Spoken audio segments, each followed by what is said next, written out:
దేవాలయం గొప్పదా, దేవుడు గొప్పవాడా అంటే ఎవరు గొప్పవారు? దేవుడే గొప్పవాడు. ఆయన ఉండాలనుకుంటే ఉండగలడు, ఉండకూడదు అనుకుంటే ఉండడు కూడా. కాబట్టి దేవాలయంతో పనేమి లేదు, కానీ దేవునితోనే పని. అలాగే మనుష్య కుమారుడట విశ్రాంతి దినానికి ప్రభువట. విశ్రాంతి దినము అనగా, విశ్రాంతి దినము అంటే అందులోనే ఉంది విశ్రాంతి, రెస్ట్.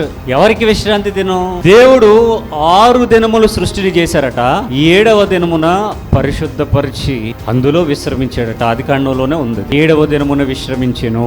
విశ్రాంతి దినం దేవుడు రెస్ట్ తీసుకున్నాడు అన్నట్టుగా బైబిల్లో రాశారు. తర్వాత ఇజ్రాయేలీలకి కట్టడిస్తూ ఒక నియమాన్ని దేవుడు ఏర్పాటు చేసి, ఆ నియమం ప్రకారంగా మీరు 6 దినములు పని చేయండి, వ్యాపారం చేసుకోండి, వ్యవసాయం చేయండి, పొలం పని చేయండి, కట్టెలేరుకోండి, వంట చేసుకోండి, కష్టపడండి, పని చేసుకోండి, తినండి.